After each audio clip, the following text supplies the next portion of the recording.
Bonjour, je suis Jacques Duniaville, je suis le CEO d'Omnicane et je suis très heureux de vous parler de l'année 2024.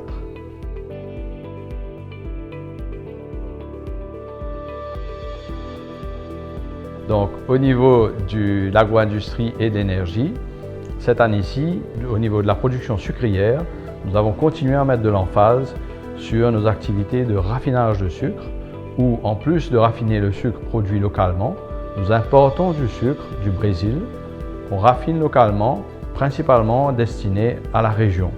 Donc cette année-ci, nous avons mis beaucoup d'emphase sur le marché régional, en notamment allant beaucoup plus sur le marché de Madagascar et du Kenya.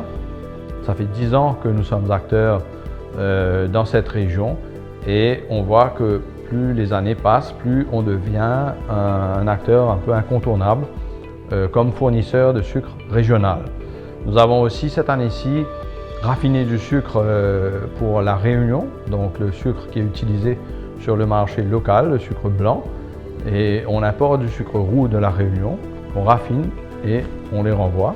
Donc ça, c'est une nouvelle activité assez intéressante pour nous. Et puis, je dirais qu'au niveau de l'alcool aussi, cette année-ci, nous avons continué à avoir des avancées où nous sommes dans une stratégie de sortir des exportations en vrac, comme on faisait au début avec des éthanoliers qui venaient chercher l'éthanol. Et aujourd'hui, nous sommes en train de compartimentaliser un peu ce marché où nous essayons de rentrer dans des niches pour sortir de la commodité en vrac.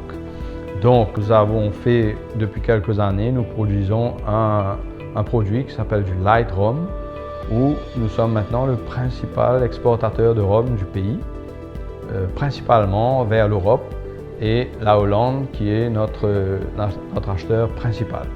Mais au niveau de la cosmétique, c'est très intéressant. Nous fournissons de l'alcool Fairtrade pour des grands groupes cosmétiques mondiaux. Et le fait d'avoir de l'alcool Fairtrade nous permet de mieux rémunérer les planteurs, les petits planteurs, pour la mélasse utilisée par rapport à la production de cet alcool. Le troisième pilier de ce pôle, donc l'énergie, très important.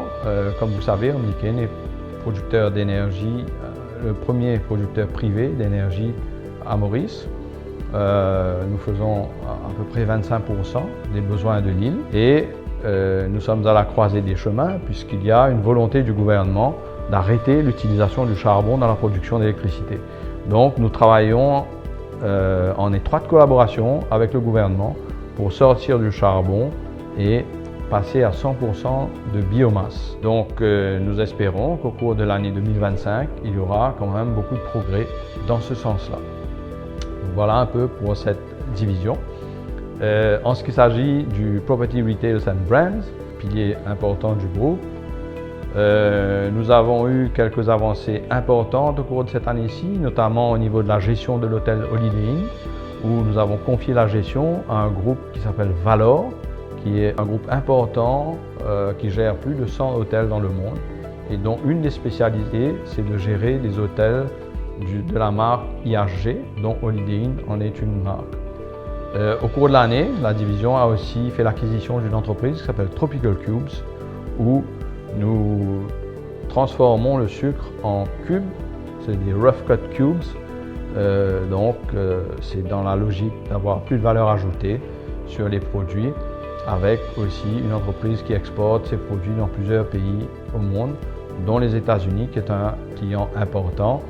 Et donc on espère qu'en 2025, nous arriverons à trouver comment continuer à améliorer la relation de commerce avec les États-Unis. Omnicane House aussi forme partie de cette division.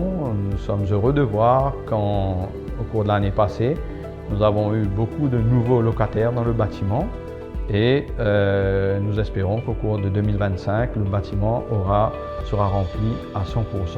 L'autre pilier, c'est les services financiers, où nous avons une filiale qui s'appelle Meridis, qui maintenant est très engagée dans les services financiers. Je vous rappelle que Omnicane est le premier corporate à avoir le SWIFT. Nous avons un SWIFT code. Nous faisons tous nos paiements à travers le système SWIFT. Et nous avons signé au cours de l'année un accord avec Mastercard. Donc en ce moment, nous sommes en attente des permis d'opération de la Banque de Maurice et de la FSC pour vraiment pouvoir venir offrir une panoplie de nouveaux services aux PME principalement. Donc des prospects très intéressants au niveau du secteur financier pour le groupe cette année-ci. Voilà, c'était un petit tour d'horizon. Je vous remercie.